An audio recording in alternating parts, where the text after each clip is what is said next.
ನೀನು ಊಟ ಮಾಡದೆ ಹೋದ್ರು ನಮ್ಮ ಕೌಸಲ್ಯಾಗೆ ಕೊಟ್ಟಿರ್ಬೋದು. ಅವಳು ತಿನ್ನಲೇ ಇಲ್ಲ. ಅವ್ರ ಅಮ್ಮ ಸತ್ತೋದ್ಮೇಲೆ ಅವಳು ಪಾಪ ಅವಳು ಎಲ್ಲಾನು ಅವಳು ಒಬ್ಳೇ ಮಾಡ್ತಿದ್ದಾಳೆ. ಇಲ್ದಿದ್ರೆ ನೀನು ಅದನ್ನ ಅಖಿಲಾಗಾದ್ರೂ ಕೊಟ್ಟಿರ್ಬೋದು. ಅವ್ರ ಅಪ್ಪ ಸತ್ತೋದ್ಮೇಲೆ ಊಟದ ವ್ಯಾಲ್ಯೂ ಅವಳಿಗೆ ಗೊತ್ತು.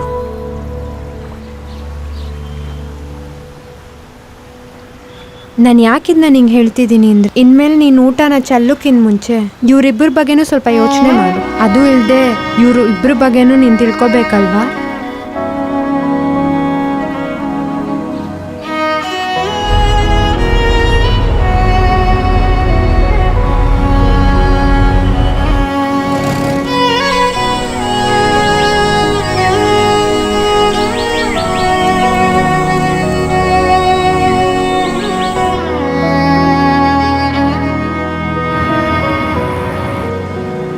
ಬಾ ಹೋಗೋಣ.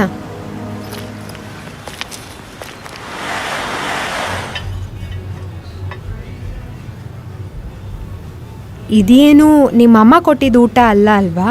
ಚೆಲ್ಬೇಕಾಗಿಲ್ಲ. ಇದನ್ನ ನೀನು ಬಿಸಾಕಿದ್ರೆ ನಿಮ್ಮಮ್ಮ ಮಾಡಿಕೊಡು ಊಟಕ್ಕೆ ನೀನು ಬೆಲೆ ಕೊಡಲಿಲ್ಲ ಅಂತಾಯ್ತು.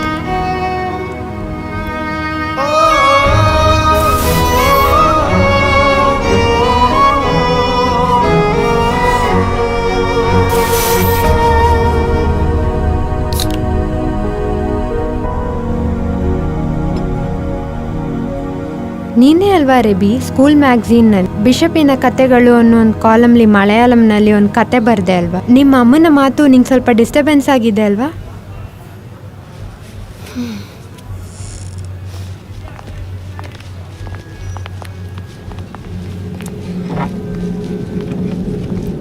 ಸುಂದರವಾದ ಹುಡುಗಿಯರಿಬ್ರು. ಹೌದು, ಏನು ತಗೊಂತೀಯ? ಹಾಂ, ಇದರಲ್ಲಿ ಯಾವುದಾದ್ರೂ ಓಕೆನೆ.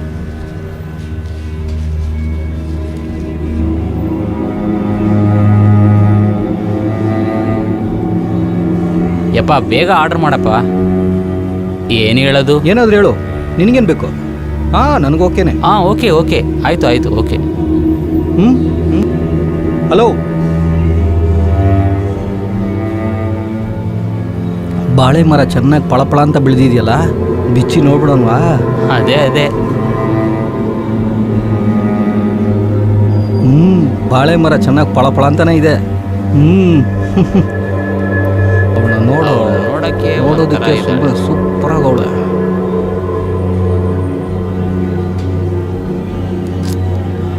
ಹೋಗೋಣ. ಹಾಂ ಹೋಗೋಣ.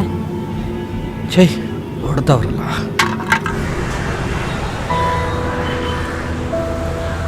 ಎಲ್ಲ ಹುಡುಗಿರಿಗೂ ಈ ಥರ ಪ್ರಾಬ್ಲಮ್ ಬರೋದು ಸಾಮಾನ್ಯನೇ. ನೀನೇನು ಟೆನ್ಷನ್ ಮಾಡ್ಕೋಬೇಡ. ಇವಾಗಿನ ಪ್ರಪಂಚ ಬಗ್ಗೆ ನಿಂಗೆ ಗೊತ್ತಲ್ವಾ ರೆಬಿ? ನಮ್ಮ ಸುತ್ತ ಇರೋರೆಲ್ಲರೂ ಕಾಮದೃಷ್ಟಿಯಿಂದನೇ ಹುಡುಗಿರ್ನ ನೋಡಿ. ಇವ್ರನ್ನೆಲ್ಲ ತಿದ್ದಕ್ಕೆ ಆಗಲ್ಲ. ನೀನೇನು ಬೇಜಾರು ಮಾಡ್ಕೊ.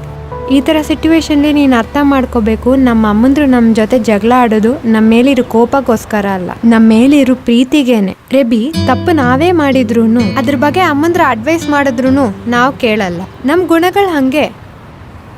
ಅದು ಇಲ್ಲದೆ ನಮ್ಮ ಅಮ್ಮಂದ್ರುಗಳಲ್ದೆ ಬೇರೆ ಯಾರ ಹತ್ರನಾದ್ರೂ ಚೇಷ್ಟೆ ಎಲ್ಲ ಮಾಡೋಕ್ಕಾಗತ್ತಾ ಏನು ಹೇಳು? ಈ ವಯಸ್ಸಿನಲ್ಲಿ ಅಮ್ಮಂದ್ರ ಗಮನ ಪೂರ್ತಿ ನಮ್ಮ ಮೇಲೆ ಇರುತ್ತೆ. ಮೇ ಬಿ ನಮಗೆ ಅದು ಇರಿಟೇಟ್ ಆಗ್ತಿರುತ್ತೆ. ಕಣ್ ಕಾಣಿಸ್ತಿರುವಾಗ ಕಣ್ಗಳ ಬೆಲೆ ನಮಗೆ ಗೊತ್ತಾಗಲ್ಲ, ಸರಿ ಅಲ್ವಾ? ಎಲ್ಲ ಅಮ್ಮಂದ್ರು ಹಾಗೇನೆ.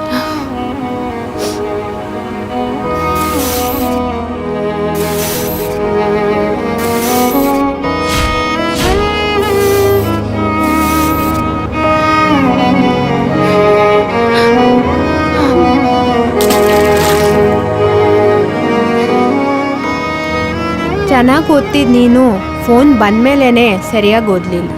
ಅಮ್ಮ ಹೇಳೋದ್ರಲ್ಲಿ ಏನು ತಪ್ಪಿದೆ? ನೀನು ನನ್ನ ಮನೆಗೆ ಬಂದರೂ ನನ್ನ ಜೊತೆ ಮಾತಾಡಿದ್ರು ಅಮ್ಮ ಹೇಳೋದು ಅತ್ತಾನೆ.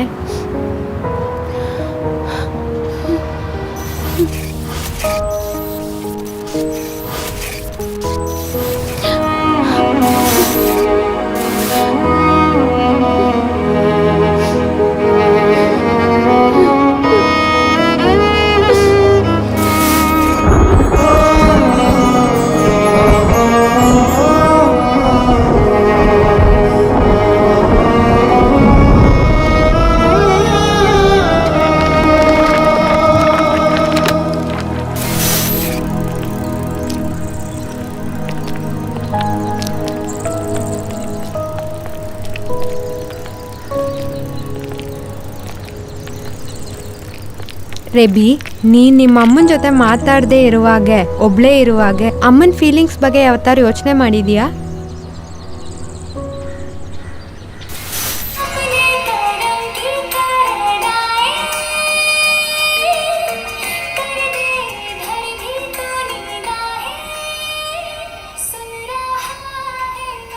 ರತಿ ತಗೋ ಜ್ಯೂಸ್ನ ಕುಡಿ. ಕುಡಿಮ್ಮ, ದಯವಿಟ್ಟು ನಾನು ಅರ್ಥ ಮಾಡ್ಕೊಮ್ಮ.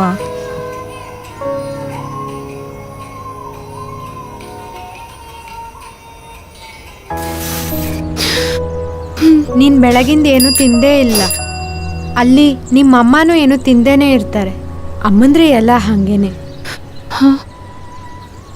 ಟೈಮ್ ಗೆಟಿಂಗ್ ಲೇಟ್, ನಾನು ಹೊರಡ್ತೀನಿ. ಅಮ್ಮನ ಜೊತೆ ಜಗಳ ಆಡ್ಬೇಡ ರೇಬಿ.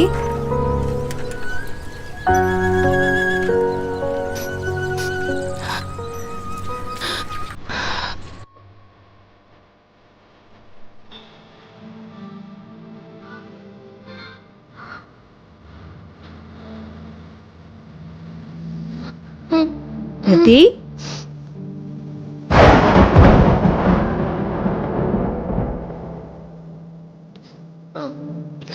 ಅಮ್ಮ, ಏನೂ ಇಲ್ಲಮ್ಮ, ಎಲ್ಲ ಸರಿ ಆಗ್ಬಿಡುತ್ತೆ.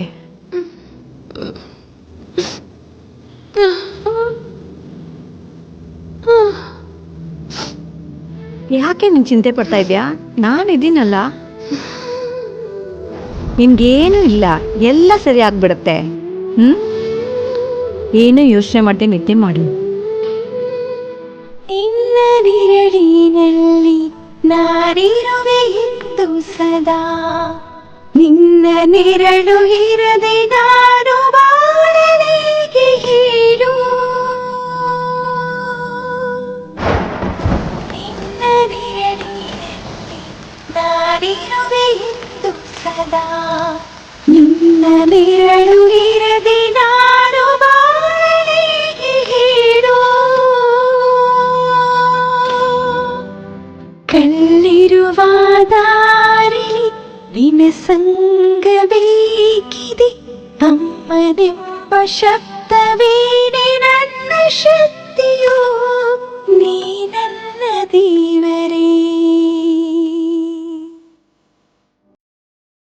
ನಿನ್ನ ನಿರಳಿನಲ್ಲಿ ನಾನಿರುವೆ ಎಂದು ಸದಾ, ನಿನ್ನ ನೆರಳು ಇರದೆ ನಾನು ಬಾಳಲೇಗೆ ಹೇಳು.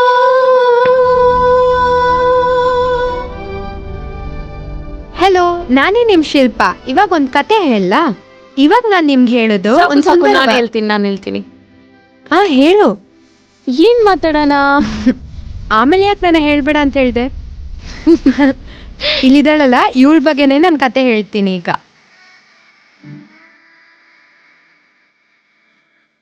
ನಿನ್ನ ತ್ಯಾಗ ಕಡಲಂತೆ ಅಮ್ಮ, ಕರುಣಿ ಪದದ ಅರ್ಥನೇ,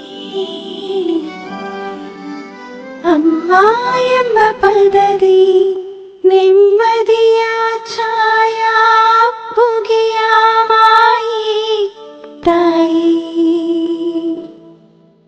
ನಿನ್ನ ಪ್ರೀತಿಯ ಆಳವರಿಗೆ ನನ್ನ ಖುಷಿಯ ಕಾರಣನೇ, ಆರೋಗ್ಯವೂ ನಿನಗಿರಲಿ, ನಿನ್ನ ಸಂಗ ಬಿಡಿಡು ನಾನಿಂದು. ಜಗದಲ್ಲಿ ನಿನ್ನಂತೆ ಯಾರೂ ಇಲ್ಲ, ನನ್ನೆಲ್ಲ ಹೆಚ್ಚಿಗೂ ನೀ ಕೊಟ್ಟ ಭಿಕ್ಷೆ ಕಾರಣ. ಹಿಂದೆಂದು ದೂರ ಹೋಗಬೇಡರೆ ನನ್ನೆದು ಇರು ನೀ ಜೊತೆಗೆ ಸದಾ.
ಇಲ್ಲಿ ನೋಡಮ್ಮ, ಒಂದ್ ವಾರದಿಂದ ಅಮ್ಮನ ಮೇಲೆ ಕೋಪದಲ್ಲಿ ಇದ್ದೀನಿ. ಈಗೆಲ್ಲ ಕೋಪ ಹೋಯ್ತಾ ನನ್ನ ಮೇಲೆ?